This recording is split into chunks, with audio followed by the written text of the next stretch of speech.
Ang kwentong ito ay hango sa totoong buhay.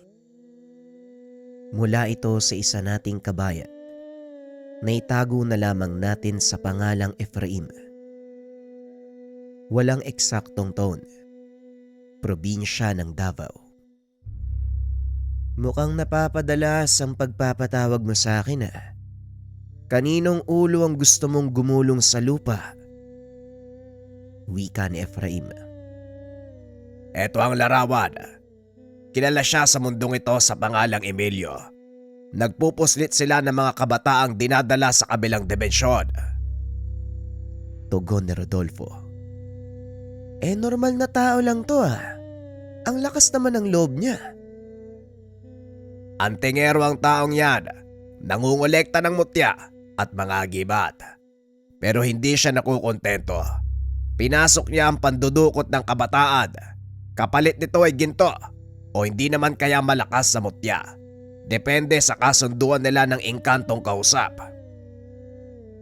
Ano naman ang mahihita ko kung papatayin ko ang taong yan? Hindi ba matagal mo nang gustong makuha ang punyal ni Arimar? Hawak ng taong ito ang engkantadong sandata at kapag napatay mo siya, mapapasayo ang punyal. Matagal ko nang gustong makuha ang punyal. Kaso sa katagalan, parang nawalan ako ng gana. Ganito na lang. May kaibigan ako nangangailangan ng pinansyal na tulong. Nasa paggamutan ng nanay niya. Papatayin ko ang taong ito. Pero babayaran niyo ang lahat ng magagastos nila sa ospital. Hindi ko akalain. Kawang gawa pala ang nais mo ngayon. Nasaan na yung dating walang awang mamamatay tao? Nandito pa rin naman. Gusto mo bang makita? Kalma lang. Isilid mo ang sandata. Baka makasugat ka pa. O siya, ako na ang bahala sa kaibigan mo. Dalin mo sa akin ang ulo at puso ni Emilio. Nagtatrabaho si Efraim bilang kargador sa palengke pag umaga. Ngunit sa sandaling kumagat ang dilim, nag-iiba ang propesyon ng binata. Naglalakad sa madilim na kalsada ng bayan habang nakikiramdam sa paligid. Iisa ang pakay ni Efraim ng mga sandaling iyon, ang taong nagngangalang Emilio. Natunto nito ang hinahanap sa isang malaking pasugalan na naroon sa mismong sentro ng bayan. Ayon sa mga taong napagtanungan, pagmamay-ari ni Emilio ang lugar, kaya naman siguradong naroon siya sa loob. Pumasok ang binata. Walang sino man ang sumita sa kanya. Lalo pa nang magpakilala itong isa sa mga tauhan ni Emilio. Kagad siyang itinuro ng mga tao sa loob. Anong kailangan mo? Hindi ba tapos nang ibigay ang parte nyo? May isang bagay lang ako nakalimutan, amo. Ano yon? Sabihin mo, teka. Ngayon lang kita nakita dito . Baguhan ka ba?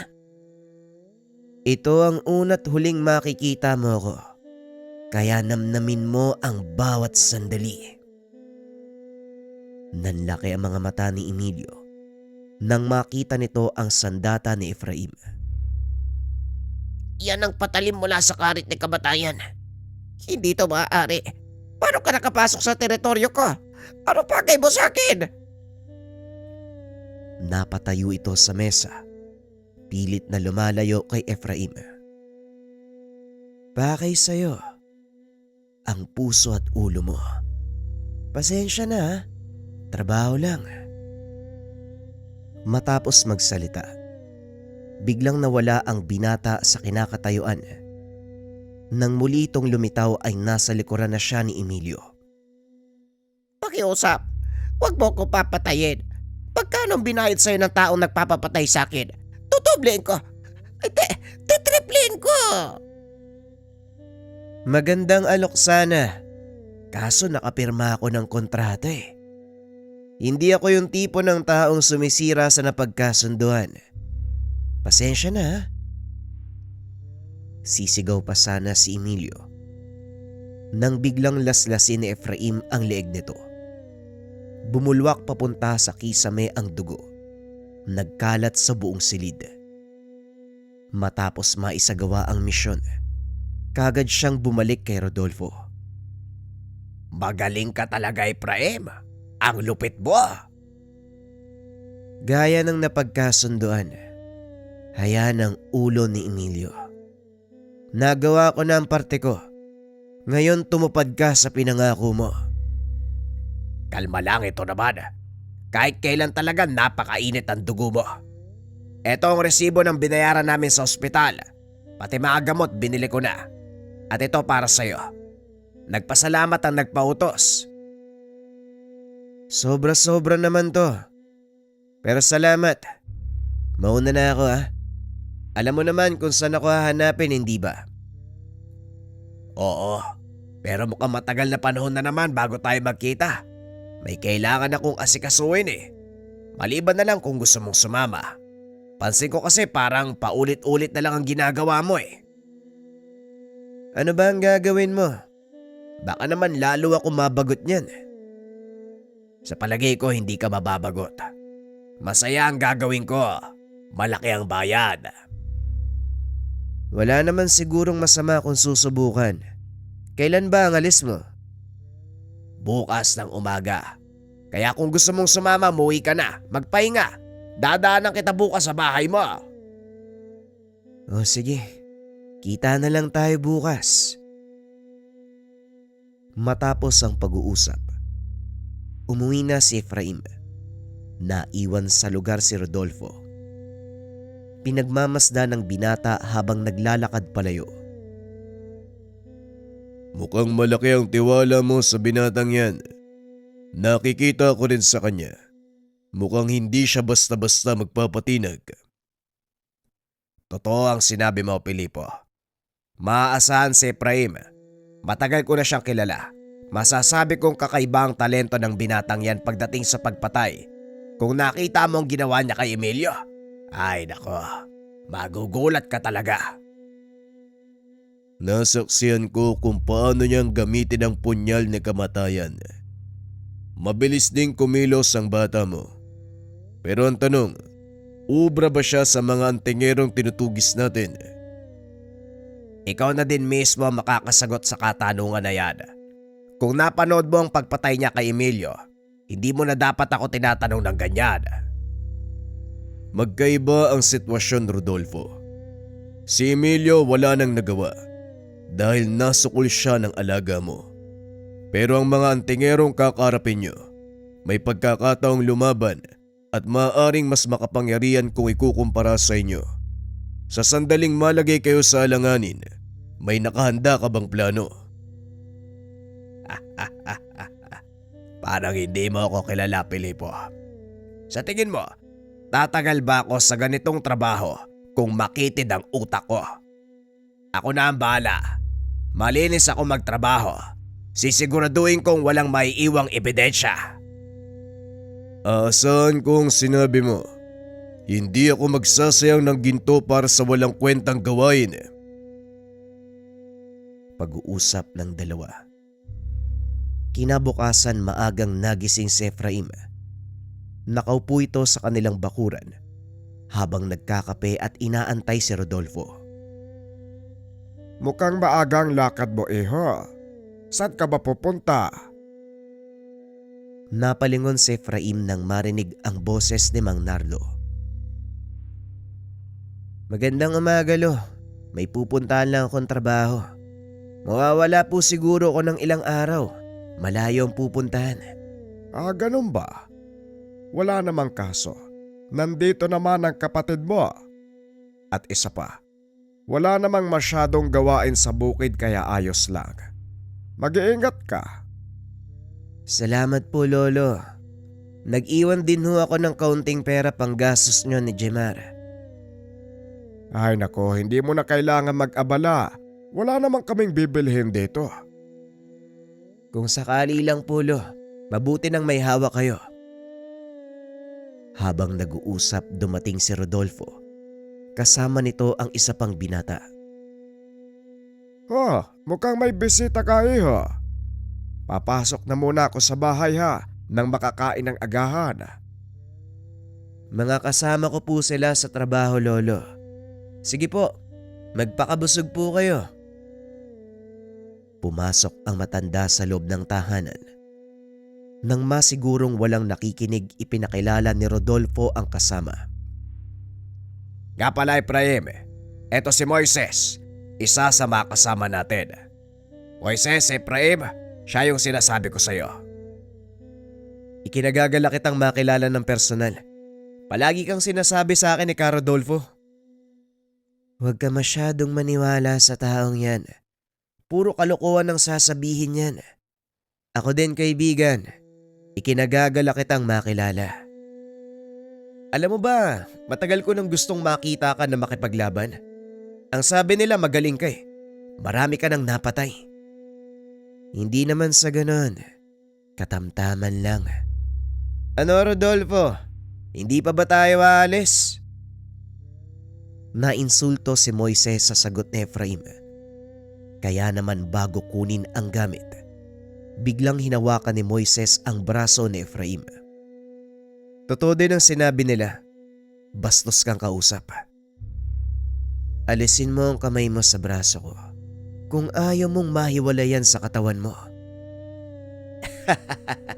Kumalma ka, nakikipagkaibigan lang ako.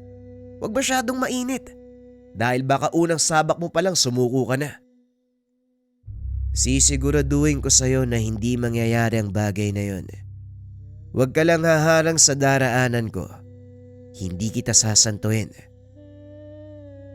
Ramdam ni Rodolfo ang tensyon sa pagitan ng dalawang binata, kaya inawat niya ito bago magpang-abot. Oo, tama na yan. Alis na tayo. Baka hindi pa natin maabutan yung sasakyan papunta sa kabilang probinsya. Hindi tatagal ng 2 minuto ang isang to. Sige, hayaan mo siyang sumugod. Mahaba ng 10 segundo para sa'yo. Ano, simulan na natin? Hindi ka pa rin talaga nagbabago, Moises. Ikaw pa rin ang batang ubod ng yabang. Tatakbo ka pa rin naman. Ikaw din, Manong Efraim. Tignan mo, lumaki ang katawan mo. Pero ang hilig mo pa rin pumatol sa mga pangaasar ko. Nagulat si Rodolfo dahil magkakilala ang dalawa. Walang yang buhay to, oo. Nagsayang pa ako ng laway sa pagpapakilala sa inyo magkakilala pala kayong dalawa. Halos magkasabayan kami ni Moises sa pagsasanay noon. Pero hindi ko alam kung saan nagpunta yung mokong na yan. Buti nga buhay pa rin siya. Ang mabuti pa, sa daan na lang natin ituloy yung pag-uusap. Abutin tayo ng tanghali. Habang nasa daan, patuloy nilang pinag-uusapan ang nakaraan. Lalo na kung paanong nagsama si Moises at Efraim.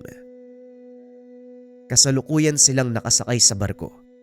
Sinasariwa ng 2 binata ang mga alaala. 3 taon ang tanda ko kay Moises. 15 siya nang dinala ni Mang Kito. Natatandaan ko matatakotin yan. Iyakin talaga si Moises. Pero kalaunan lumaki siyang matapang at natutunang makipaglaban. Hanggang sa hindi ko namamalayan, nakikipagsabayan na sa akin. Hindi po totoo yan, Manang Rodolfo. Siya nga po nagturo ng lahat ng nalalaman ko . Nagpatuloy ang pag-uusap ng 3 hanggang sa makatulog na si Rodolfo. Ilang oras pa bago tayo dumaong. Ang mabuti pa, bumawi muna tayo ng tulog. Kayo na lang po matulog, Manong. Unang beses ko sa biyahe. Hindi ako dinadalaw ng antok. O sige, ikaw ang bahala. Nakaidlip si Efraim ng ilang oras. Nagising nang marinig ang malakas sa salbato ng barko.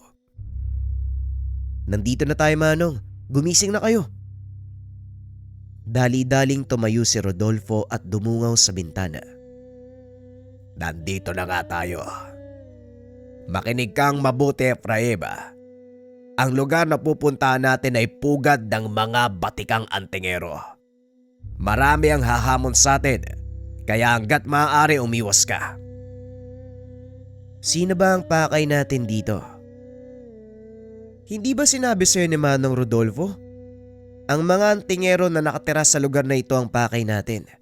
Alam mo kung sino... Hindi na ituloy ni Moises ang sasabihin. Tinakpan ni Rodolfo ang bunganga nito. Kahit kailan talaga hindi mo mapigilan yung bunganga mo, Moises eh. Maaaring may makarinig sa atin. At sa oras na mabalahura ang misyon natin dito, pare-pareho tayong uuwi ng bangkay. Kaya mag-iingat ka. Mamaya ko sasabihin sa inyo ang detalye. Kaya habang naglalakbay tayo papunta sa lugar ng kasama natin, manahimik muna kayo. Walang magsasalita. Lalo na kung pag-uusapan nyo ay tungkol sa misyon. Si Manong naman, nakagat ko pa yung dila ko. Pasensya na ho, nadala lang ng sitwasyon. Bagay lang sa'yo yan. Ang daldal mo. Pagbaba sa pantalan, wala ni isa sa kanila ang nagsalita. Hinayaan ng mga ito na dalhin sila ni Rodolfo sa sinasabing kasamahan. Hindi naman ito kalayuan dahil ang sentro ng kanilang operasyon ay ang mismong bayan. Ipinakikilala ko sa inyo si Manong Remodor. Siya ang isa sa mga mapagkakatiwalaan natin dito. Nakarating ang tatlo sa isang maliit na kubo. Napapaligiran ng makapal na taniman ng tabako ang lugar, kaya halos hindi napapansin na may bahay dito. Maligayang pagdating sa bayan ng San Remigio. Siguro naman, alam nyo na ang mga patakaran. Yun nga ang hindi ko natalakay sa kanila, Manong. Biglaan din kasi ang lakad ko. Ganun ba? Pues ako na magpapaliwanag sa inyo. Ang pangunahing misyon nyo sa lugar na ito, hanapin at patayin ang mga sumusunod na tao. Habang nagsasalita ang matanda, isa-isang naglitawan ang mga nilalang na may dalang papel. Napatayo si Efraim, naglabas ng sandata, dahilan para magtakbuhan ang mga elemento. Huwag kang mag-alala, mga alaga ko sila. Isilid mo ang iyong sandata, natatakot sila sa iyo eh. Wala naman silang gagawing masama. Huminahon si Efraim. Isinilid ang punyal. Matapos ay muli itong naupo. Pasensya na po kayo.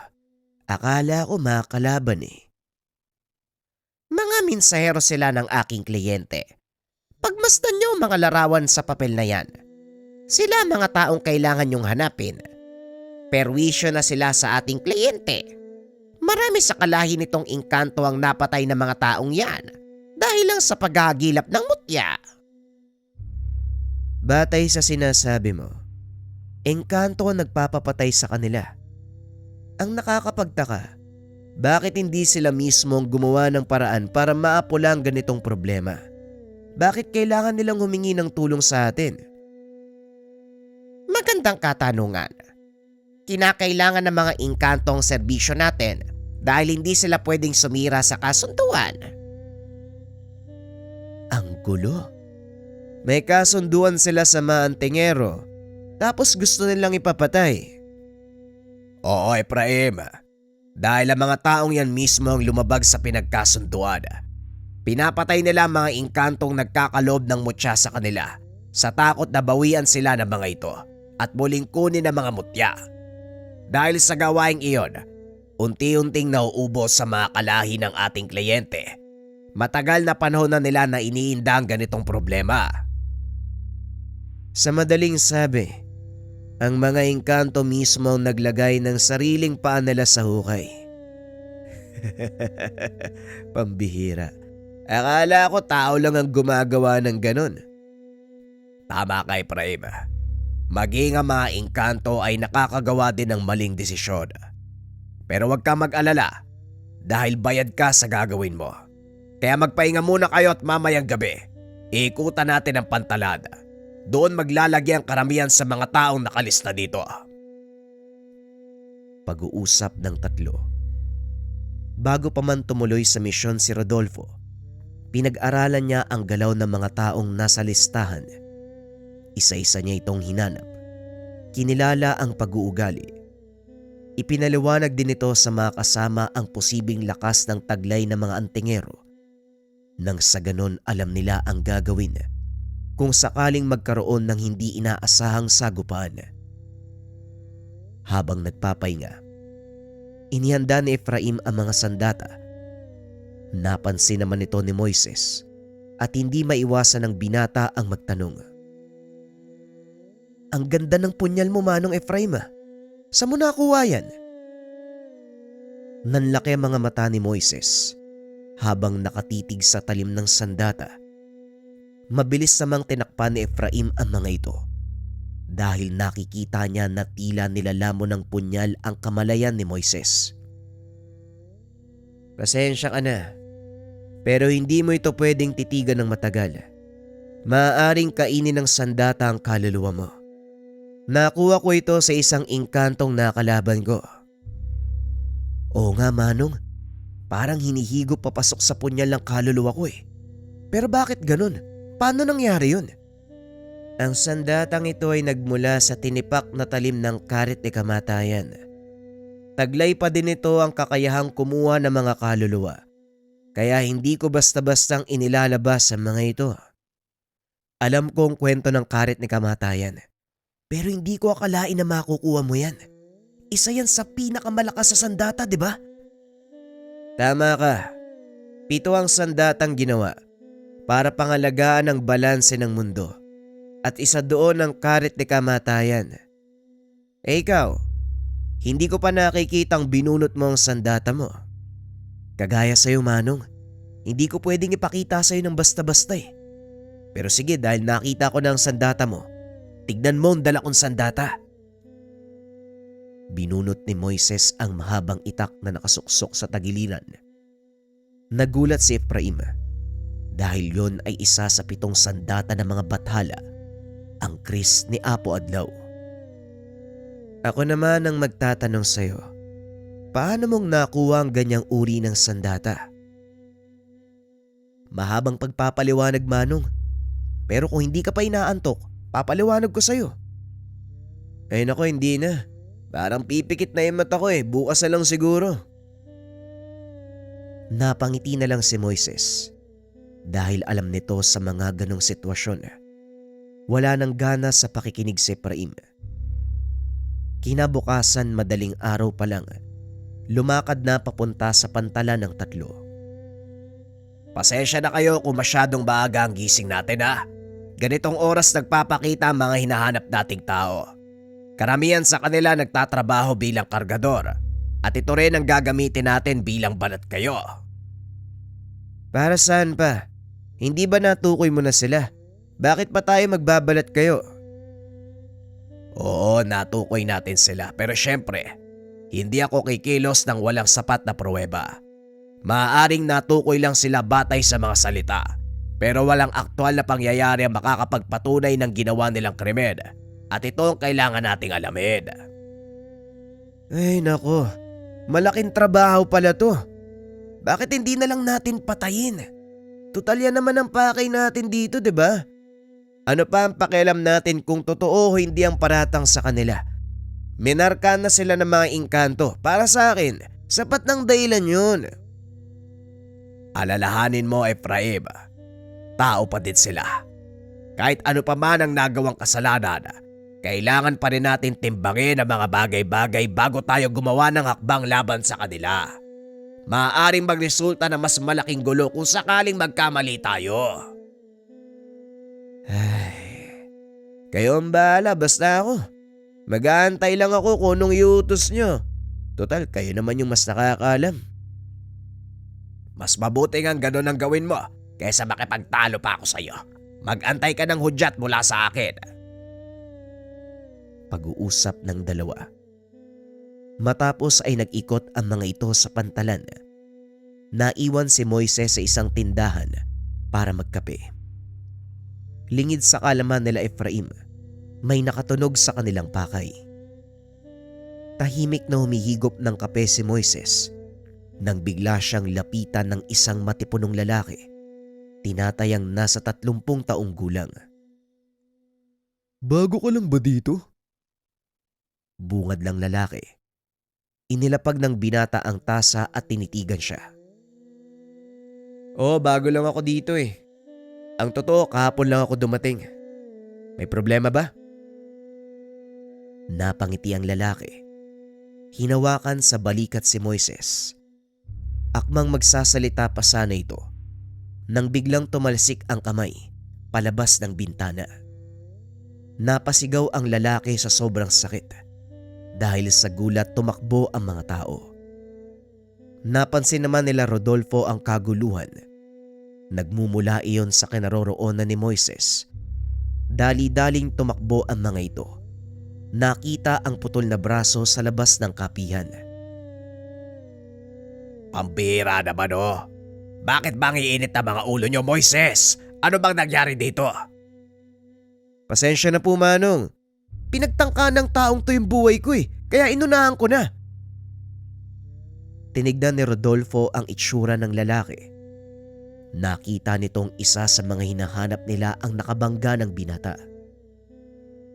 Ilang beses ko bang sasabihin sa'yo, huwag mong papairalin ng init ng ulo mo sa ganitong lugar. Napapaligiran tayo ng mga tao. Isang maling galaw lang, siguradong kukuyugin tayo ng mga yan. Isa siya sa mga hinahanap natin. Hindi rin malayo na nandito ang iba pa. Pagkakataon na natin to. Walang gagawa ng anumang hindi ka nais-nais. Mukhang tama ang hinala ko. Kasamaan nga ng taong ito ang nasa paligid. Mukhang hindi na tayo makakatakas dito. Ganito na lang ang gagawin natin. Paramihan tayo ng mapapabagsak. Ang matatalo, manlilibre ng tanghalian. Gusto ko yan. Sa totoo lang, nababagot na ako eh. Nasali ka ba, Manong Rodolfo? Kayong kakasabi, ay naku wala na. Sumugod na ang mga kasama ng lalaki na pinutulan ng kamay ni Moises. Eto na sila. Walang gagamit ng sandata, Moises. Oo ba? Masaya to. Wala nang nagawa si Rodolfo dahil sa dalawa pa lang kinulang na ang mga kalaban. Pwe! Eto na ba yung pinagmamalaki nila? Manong Efraim, ilan na napabagsak mo? Hindi ko na nabilang pero alam ko marami. Mukhang tabla ang laban. Wala kang ginawa, Manong Rodolfo ah. Ikaw ay manlilibre ah. Napakamot ng ulo si Rodolfo. Hindi nito inasahan na ganun kabilis mapapabagsak ng dalawang binata ang napakaraming kalaban. Mabilis na umalis sa lugar ang tatlo. Habang kumakain na pag-usapan ng mga ito ang nangyari. Batay sa obserbasyon nyo, meron ba sa mga nakalaban ng may kakaibang lakas? Parang pare-pareho lang naman ang tanga nila. Sa hula ko, isang grupo lang talaga ang pinanggalingan ng mga yon. Isang aral lang yung alam nila eh, medyo nakakabagot nga. Wala man lang nagbabato ng tigalpo. Tama ang sinabi ni Mang Rebodor. Puro pang pisikal na lakas ang tanga ng mga tagapantalana. At ngayong tapos na tayo dito, kailangan na nating umalis. Bago pa matunugan na mga kalaban na kasama natin si Mang Rebodor. Matapos kumain, bumalik ang mga ito sa tahanan ng matanda. Sinabi nila ang nangyari at gaya ng inaasahan nagalit ito sa kanila. Ano bang iniisip nyo? Ang akala ko ba malinaw? Yung mga taong nabanggit lang ang pakay nyo, di ba? Eh bakit nandamay pa kayo ng iba? Hindi maiwasan, Manong. Kasapi ng isang organisasyon ang kailangan namin. Wala kami nagawa kundi dumepensa kaysa kami ang mamatay. Malaking problema ang iiwan nyo sa akin. Sige na, umalis na kayo bago pa malaman ng iba ang nangyari. Pasensya na po kayo, Manong. Hindi namin inaasahan ang ganitong pangyayari. Tutuloy na kami sa susunod na pakay. Nakarating ang tatlo sa kabilang bayan. Medyo liblib sa lugar. Hindi ganun karami ang tao. Mukhang nasa tamang lugar tayo, Manong. Tignan niyo ang mga tao dito. Halos lahat may suot na medalyon. Yan ang sinasabi ko sa inyo.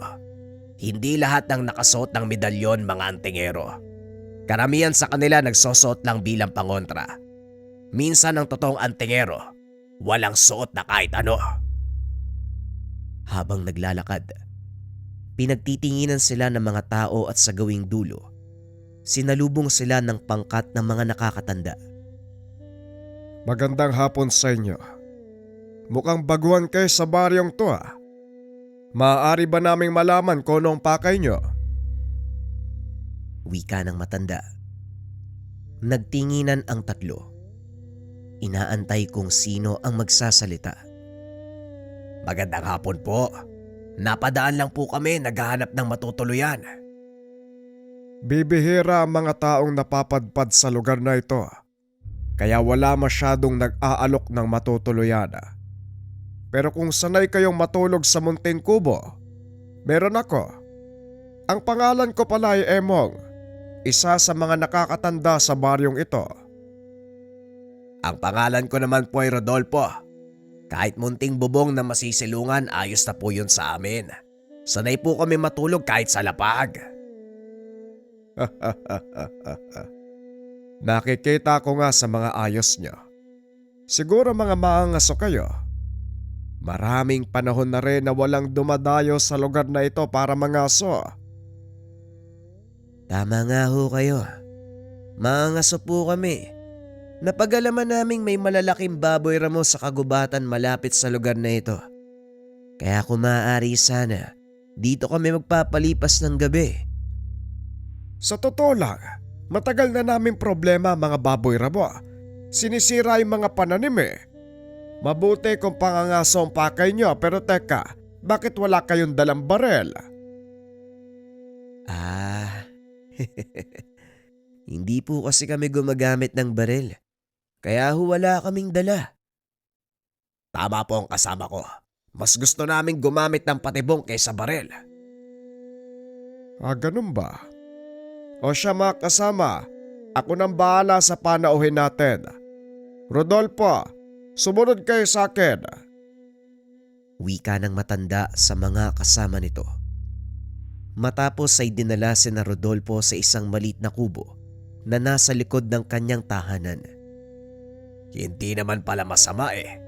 Ayos na po sa amin ang kubong ito. Pasensya na po sa abala ha. Pumasok si Rodolfo at tinignan ang loob ng kubo. Naiwan ang dalawang binata upang kumuha ng tuyong kahoy. Nagulat nang lumapit sa kanya ang matanda. Alam ko ang totoo niyong pakay. Nagpapasalamat ako. Dumating kayo. Pero hindi ako maaaring magsalita. Heto ang sulat na ginawa ko. Nakasaad dyan ang dahilan kung bakit malaki ang pasasalamat ko na dumating kayo.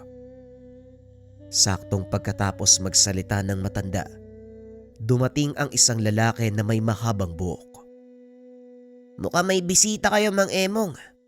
Maaari bang malaman kung sino sila? Nakatitig ang lalaki kay Rodolfo na parang sinusuri ito mula ulo hanggang paa. Mga mangangaso sila, kuling. Naparito sila para tugisin ang baboy ramong namiminsala sa mga pananim. Siguraduhin mo lang na wala kang ginagawang kalokohan. Dahil sa oras na malaman ko, makakarating kay Samid ang lahat. Gaya ng sinabi ko, mga mangangaso sila na napadaan. Nakiusap na makikituloy at magpapalipas ng gabi sa kubo. Sumabat sa usapan si Rodolfo bilang depensa sa matanda. Alam nito na may kakaiba sa kilos ni Mang Emong simula pa lang. Tama ho si Tatang Emong, kaibigan. Wala kaming masamang pakay, napadaan lang kami. Nakiusap na magpalipas ng gabi. Laking gulat ni Rodolfo nang bigla siyang kwelyohan ng lalaki. Huwag kang magsasalita kung hindi ka kinakausap. Wala akong pake kung anong pakay nyo dito. Huwag lang kayong magkakamaling gumawa ng kalokohan dahil malilintikan kayo sa amo ko. Lingid sa kalaman ng lalaki, nakita ng dalawang binata ang ginawa nito kay Rodolfo. Biglang lumagapak ang likuran nang batuhin ni Moises ng kaperasong kahoy. Dalawang bagay lang ang maaaring mangyari sa'yo. Sisiguraduhin kong hindi mo magugustuhan. Baldado o selyado? Wika ni Moises habang nakahawak sa sandata. Itinaas ni Rodolfo ang kamay para awatin ang binata. Pasensya ka na, kaibigan. Hindi lang naintindihan ng kasama ko ang ginagawa mo. Hindi na nagsalita pa ang lalaki. Kagad siyang umiwas. Sa susunod, hindi na kahoy ang tatama sa likod mo. Tama na, Moises.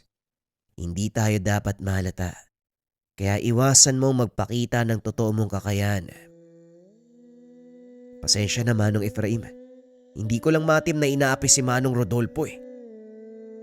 Nauunawaan ko. Pero parte yon ng trabaho natin. Kaya mag-iingat ka sa susunod. Nang masigurong wala na ang lalaki, kinausap sila ni Mang Emong. Nauunawaan ko kung bakit nangangailangan kayo ng tulong. Sige Manong, kami na po ang bahala. Maraming salamat. Basahin niyo ang sulat na ibinigay ko. Pagkalis ng matanda, inutusan ni Rodolfo ang dalawa na magmatsyag sa labas. Binasa ang sulat na inabot ni Mang Emong. Nagulat ang Ginoo nang malaman na nasa ilalim na nagngangalang Samid ang lugar.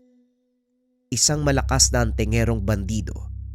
Ang gawain ay manakop ng ibang baryo at manatili sa lugar upang maningil ng proteksyon. Ang sino mang hindi sumunod sa kanyang gusto ay pinapatay. Si Raulo pala yung Samid na yan eh. Dapat hinayaan ko na lang si Moises na tapusin yung lalaking pumunta dito. Ang Samid na ito ay isa sa mga hinahanap nating tao. Mukhang hindi magtatagal makakarap na natin siya. Pwede bang ibalato mo na sa akin yung Samid na yan? Hindi mo na kailangan magsalita. Ikaw na ang bahala sa kanya. Pag-uusap ng tatlo. Alam nila na hindi basta-basta ang makakalaban dahil ayon sa sulat ni Mang Emong, maging ang mga may kaalaman sa baryong iyon natatakot na harapin ng grupo. Kinabukasan pumasok sina Rodolfo at Moises sa gubat upang maglagay ng mga patibong. Naiwan sa kubo si Efraim. Bahagi ito ng kanilang plano. Alam ng tatlo na babalikan sila ng pangkat dahil sa nangyari kagabi. Nakahiga si Efraim sa mga dayami habang inaantay ang pagdating ng mga kalaban. Hindi nga ito nagkamali dahil ilang minuto lang matapos umalis nila Rodolfo, nagdatingan na ang mga ito. Mukhang ikaw ang minalas na maiwan ah. Nasaan na mga kasama mo? Wika ni Kuling. Pinaikutan ng mga ito si Efraim habang nakahiga. Pasensya na, wala sila dito. Nagpunta sa gubat eh, para maglagak ng patibong. Kaso lang nandito pala yung huhulihin namin. Anong sinabi mo? Mukha ba kaming mabangis na hayop? Bakit? Hindi ba? Pangaasar ni Efraim. Bumunot ng itak si Kuling at tinutukan siya sa leeg. Sigurado ka ba sa gusto mong gawin? Baka pagsisiyan mo yan. Wala ka sa lugar para magyabang. Tumingin ka sa paligid. Hindi mo ba nakikita? Napapaligiran ka namin. 1 laban sa 10. 10. Nagpapatawa ka ba? Sa tingin nyo may magagawa ang dami nyo? Sa sobrang inis, itinaas ni Kuling ang kanyang itak. Inambahan ng taga si Efraim. Ngunit nang titigan nito ng binata, bigla siyang napatras na tila may kung anong nakita mula sa mata ni Efraim. Demonyo ka. Anong ginagawa mo dito? Magsabi kayo. Anong pakay nyo? Kayo, anong pakay nyo sa mga taga-baryo? Wala kang pake kung ano man ang pakay namin sa mga taga dito. Umalis na kayo dahil kung hindi, may mangyayaring masama sa mga kasama mo. May mangyayaring masama sa mga kasama ko. Sigurado ka? Lalong naasar si Kuling sa sinabi ng binata. Itinuloy ang pagtaga. Ngunit laking pagtataka ni Kuling dahil hindi niya magawang ilapat ang talim ng itak sa leeg ni Efraim. Tumayo ng dahan-dahan ang binata. Nag-atrasa naman ang mga kasama ni Kuling, lalo na nang bunutin nito ang kanyang sandata. Malaking pagkakamali ang ginawa mo, kaibigan.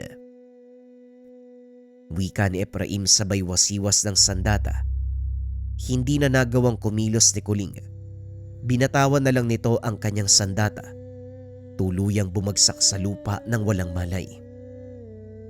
Nakita na mga kasama nito ang paglabas ng itim na liwanag sa sandata ni Efraim.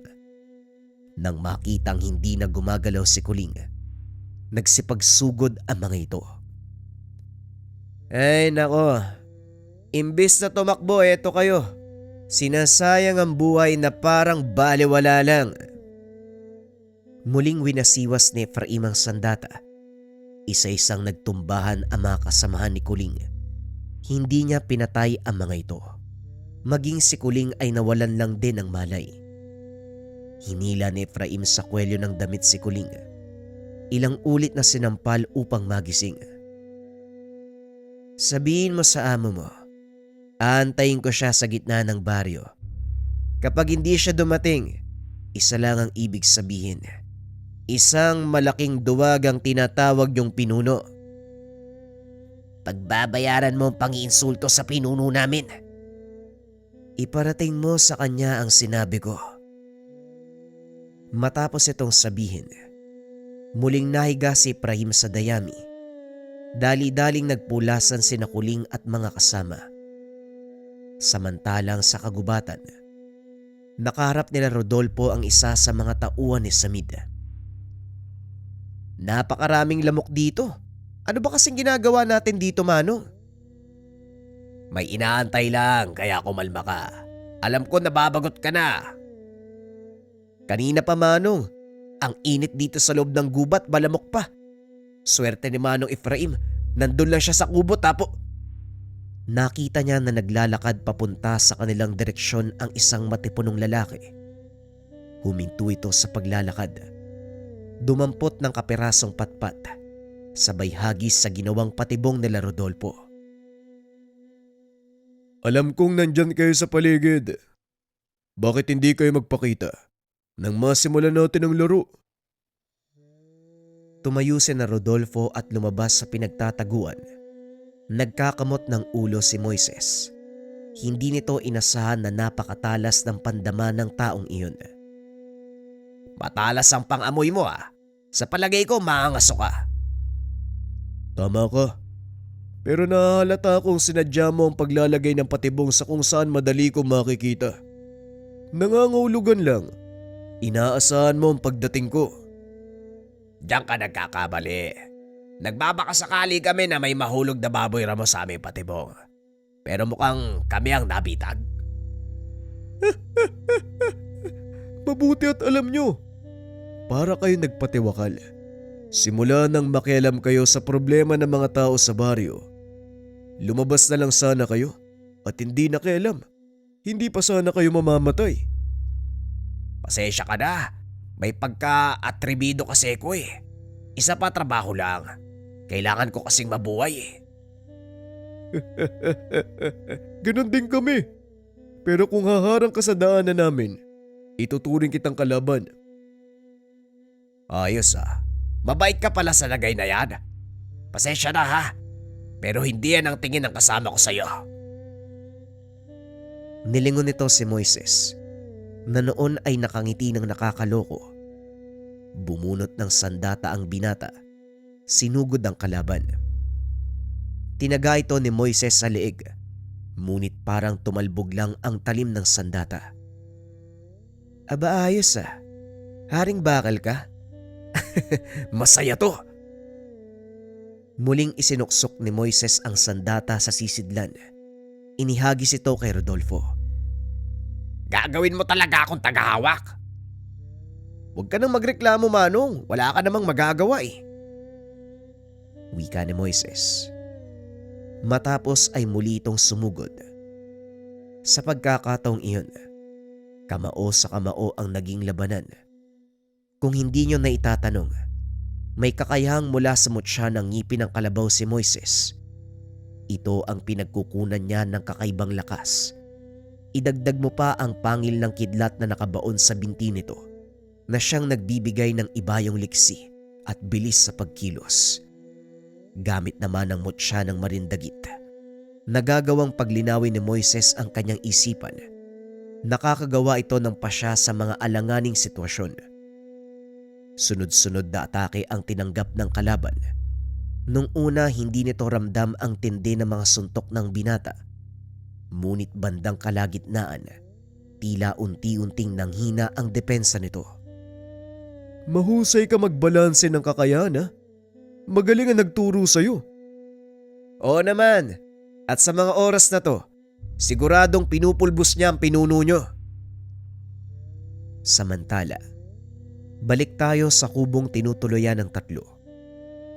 Nakahiga pa rin si Efraim sa dayami habang inaantay ang pagdating ng iba pang pangkat ng kalaban kasama ang pinuno nito. Nakakabagot naman mag-antay dito. Ay, ang tagal.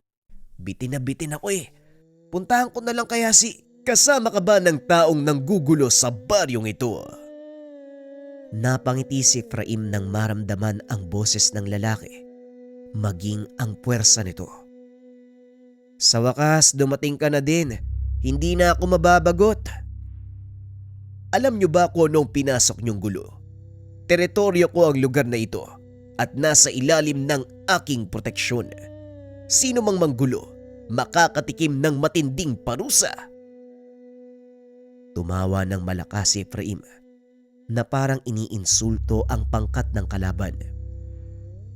Ikaw si Dimas, hindi ba? Alam mo ba kung gaano kalaki ang nakapataw na pabuya sa ulo mo? Ipinakita ni Efraim ang papel na may larawan ni Dimas.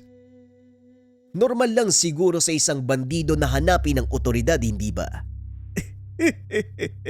Pero alam mo ba, karangalan para sa akin ang bilang ng mga numerong nariyan sa ilalim ng pangalan ko. Nangangahulugan na mataas ang halaga ng aking ulo at marami ang maghahangad upang kunin ito. Kaya nga nandito ako para pagulungin niyang mamahalin mong ulo sa lupa. Wika ni Efraim sabay sugod. Hindi man lang namalayan ni Dimas ang gagawin ng binata, kaya hindi nito nailagan ang pagsalakay. Nagtamo ng malaking sugat sa dibdib ang Ginoo. Ngunit laking gulat ng binata nang bigla itong maghilom. Tignan mong mabuti ang nagagawa ng kapangyarihan ng mga mutya. Kung magagamit mo ito ng maayos, gagawin kang immortal ng makapangyarihang bertud mula sa kalikasan. Yan mismo ang rason kung bakit kailangan kitang patayin. Nangungunsumi sa iyong isang angka ng engkanto. Nakiusap na patayin ka. Sa palagay mo may magagawa ka ba? Tignan mo ang nangyari sa sugat na ibinigay mo sa akin. Alam kong hindi pangkaraniwan ang tangan mong sandata at kung ordinaryong tao lang ako, malamang sumama na ang aking kaluluwa. Nakangiti lang si Efraim. Hinayaang magyabang si Dimas. Lingid sa kalaman nito na may tinatagong atake ang binata. Oo, napansin ko nga na mabilis maghilom ang sugat mo. Mukhang mahihirapan nga ako pero ayos lang. Mas matagal, mas maganda. Hindi maunawaan ni Dimas ang sinasabi ng binata. Kaya sinugod nito ang binata. Panay iwas naman ang ginagawa ni Efraim hanggang sa inayaan nitong tamaan siya ng kalaban. Tumalsik ang binata sa isang puno. Naramdaman nito ang lakas ng atake ni Dimas. Ginawa ito ni Efraim para sukatin ang lakas ng kalaban. Ngunit alam din nito na hindi pa yon ang buong potensyal ni Dimas at sa oras na ilabas niya ito, yun din ang magiging hudyat ng kanyang katapusan. Samantala, nasa kalagitnaan ng pakikipagsagupaan si Moises na tila naaaliw sa nangyayari. Kaya gusto ko makipagsalpukan sa malalakas eh. Hindi ako nababagot. Nagagawa kong ilabas ang buo kong kakayahan. Aminado ko matalino ka pagdating sa paggamit ng kakayahan mo. Pero kulang ka sa lakas. Hindi ito ang inaasahan ko. Mula sa isang taong may tanga ng ngipin ng kalabaw. Malayong malayo ka sa taong nakaharap ko nung araw. Wala akong pakialam kung hindi kami magkasing lakas. May sarili akong bersyon pagdating sa paggamit ng kakayahan ko. Siya nga ba? Tignan natin kung hanggang saan ka tatagal. Ako yata ang dapat magsabi sa inyo eh. Biglang nawala si Moises. Nang lumitaw, isang malakas sa suntok ang tumama sa mukha ni Ador. Gumulong ito ng ilang ulit sa lupa hanggang sa tumama sa malaking puno, dahilan kung bakit tumalsik ang tangan nitong mutya. Inihagis ni Rodolfo ang sandata ni Moises. Sinabihang tapusin na ang laban. Tapusin mo na ang isang yan. Inaantay tayo ni Efraim. Maliwanag, Manong. Sayang lang hindi na ako maaaring makipaglaro ng mas matagal. May mga bagay pa akong kailangang gawin eh. Paalam sa'yo ha. Idinipa ni Ador ang mga kamay bilang pagtanggap ng pagkatalo at lubusang pagsuko. Natalo mo ko. Tinatanggap ko ito. Ngayon tapusin mo na ang laban. Isang karangalan ang makipagsagupaan sa malakas na antingerong kagaya mo. Sayang lang, nagkakilala tayo sa maling pagkakataon. Sa susunod nating buhay, baka maging magkaibigan tayo.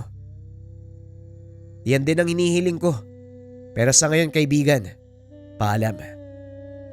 Tinagpas ni Moises ang ulo nito gamit ang kris ni Apo Adlaw. Tuluyang natunaw ang katawan hanggang sa maging alikabok. Bakit mo siya binigyan ng pagkakataong mabuhay sa ibang pagkakataon? Hindi ito ang inaasahan ko sa iyo, Moises. Hindi masamang tao si Ador, Manong. Nagkataon lang na nagkakilala kami sa maling pagkakataon. Halika na, puntahan na natin si... Hindi na ituloy ng binata ang sasabihin.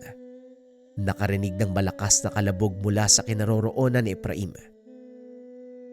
Mukhang nagsasagupa na si Efraim at si Samid. Huwag kang makikialam ha. Hayaan mo siyang tapusin ang laban. Kahit ano mangyari, huwag kang makikisali. Maliwanag, Manong. Halika na. Gusto kong makita kung paano makipaglaban si Manong Efraim. Dali-daling tumakbo ang dalawa pabalik sa kinaroroonan ni Efraim. Nakita niya itong nakikipagpalitan ng atake sa isang matipunong lalaki. Mababang oras na din ang ginugol ng mga ito sa pakikipaglaban. Ngunit walang kapaguran ang magkabilang panig. Habang tumatagal, lalong lumalakas ang mga binibitawang atake. Ramdam ng dalawa ang malakas na yanig ng bawat pagtama ng kamao ni Efraim sa katawan ng kalaban. Napapansin din ito na hindi magawang tamaan ni Samid ang binata. Unti-unti nang bumabagal ang kilos nito na tila may kung anong pumipigil sa kanyang mga kamay. Siguro ngayon nararamdaman mo na ang unti-unting panghihina at pagbigat ng katawan mo. Ano, kaya pa? Ilabas mo ang buong lakas sa tinatago mo nang sa ganon maging masaya ang laban natin. Hindi nagsasalita si Samid. Patuloy na nararamdaman ng panghihina. Ang kinakatakot pa nito, nailabas niya na ang buong lakas. Akmang aatake sana, kaso nga lang hindi na sumunod ang katawan. Anong ginawa mo sa akin? Bakit ako tuluyang nangihina? Kung natatandaan mo ang sugat na binigay ko sa'yo, gamit ang sandatang ito, alam mo ba ang bisa niyan? Ang sandatang yan ay mula sa tipak ng talim ni kamatayan. Tama ka. At ang kakayahan nito ay unti-unting higupin ang kaluluwa at lakas ng sino mang masusugatan. Kahit hindi ko ginagamit ang punyal, patuloy pa ring umiepekto ang kakayahan nito. At ng mga sandaling inilabas mo ang buo mong kakayahan, Tuluyang gumana ang itinanim kong patibong sa katawan mo. Hinila ni Efraim ang kadenang nakakabit sa katawan ni Samid. Hindi man lang ito napansin ng Ginoo. Naramdaman niya na tila may patalim na unti-unting tumatarak sa kanyang puso. Bumulwak ang dugo sa bunganga nito hanggang sa tuluyang mapaluhod. Tumalon pa itaas si Efraim. Nakaumang ang dulo ng patalim sa ulo ng kalaban. Buong lakas ay tinarak ang sandata na naging dahilan ng kamatayan ni Samid. Ang gara ng sandata mo, Manong. Hindi ko alam na may ganyan palang kakayahan ng karit ng kamatayan. Kaya nga hindi ko to ginagamit sa normal na tao. Pero sa pagkakataong ito, Ibang usapan si Dimas. hindi na normal ang katawan niya. Mukhang isinanla ng taong yon ang kaluluwa sa demonyo. Tama ka. Kaya ipinapapatay na siya ng aming hari. Dahil maliban sa paglabag sa kasunduan, nakipagkasundo din siya sa demonyo. Nagulat si Efraim nang marinig ang boses ni Pilipo. Itinutok nito ang sandata sa engkanto, dahilan para mapatras. At ikaw, sino ka? Kumalma ka, Efraim. Siya ang kliyente natin, si Pilipo. Ibinaba ni Efraim ang sandata. Unti-unting huminahon. Gaya ng napagkasunduan, narito ang kabayaran sa inyong trabaho. Mahusay, Rodolfo. Magpapaalam na ako. Hanggang sa susunod na pagkikita. Duda ako na magkikita pa tayo sa susunod. Pagkatapos ito, magre-retiro na ako eh. Gusto ko na ng tahimik na buhay. Huling trabaho ko na to. Lumalaki na ang anak ko. Kakailanganin niya ng isang amang gagabay sa kanya. Siguro ganun din ang gagawin ko. Pero depende sa mga susunod na kaganapan. Ikaw ba, Moises? Ako?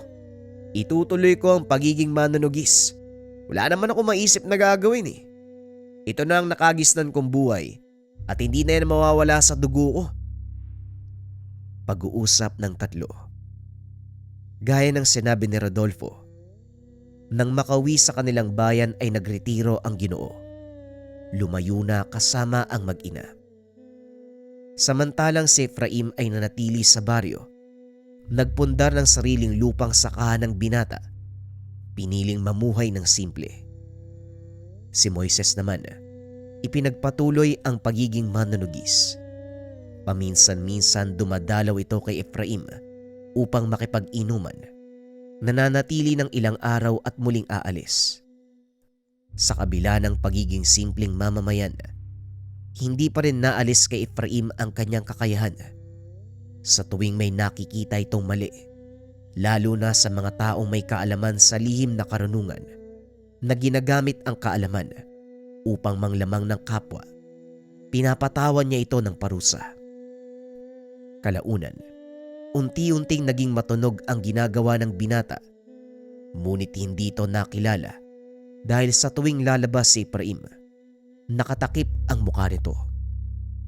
Maging si Moises ay nagulat, lalo na nang makatanggap ng kontrata mula kay Pilipo at ang kanyang target, walang iba kung hindi si Efraim. Pasensya na, Pilipo. Pero hindi ko maaaring tanggapin ang kontrata. Alam mong kaibigan kong gusto niyong ipapatay.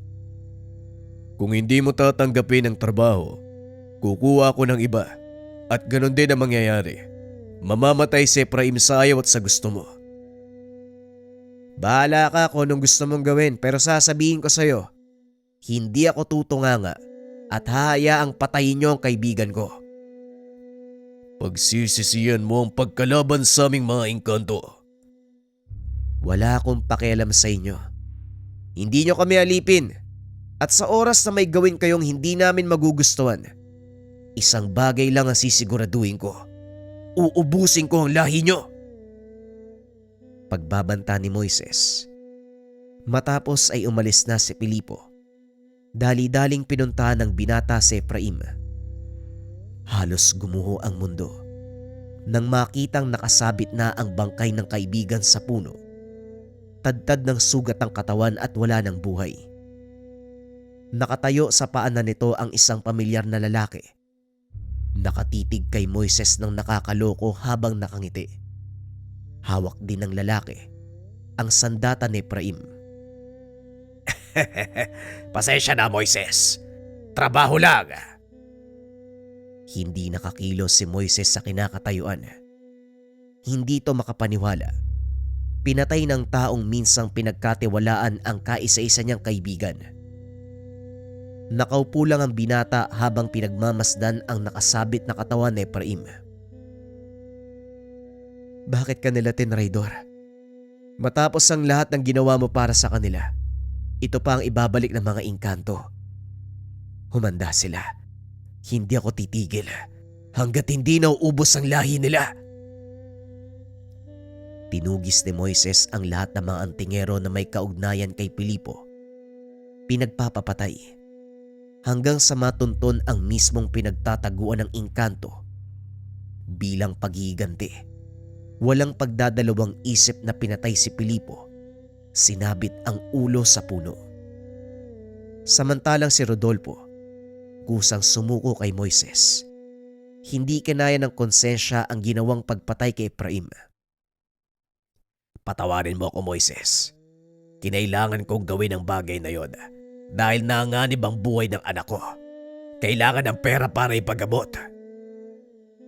Kung nagsabi ka sa akin, hindi sana humantong sa ganito. Pero nauunawaan ko, kung ako ang malalagay sa sitwasyon mo, yan din ang gagawin ko. Kailangan mong humingi ng tawad sa kaibigan ko. Dumalaw sa puntod ni Efraim si Rodolfo. Nag-alay ng bulaklak at humingi ng kapatawaran bilang pagtubo sa sariling kasalanan. Ipinagpatuloy nito ang adhikain ni Efraim at Moises. Nagpatuloy sa trabahong nakagisna ng dalawa. Sa paglipas ng panahon, nawala ang mga antingerong abusado sa kapangyarihan. Natakot ang mga ito sa parusang ibinibigay ni Moises at Rodolfo. Bagaman wala na si Efraim, nanatili pa rin ang kanyang alaala bilang isang tao na mamamatay antingero.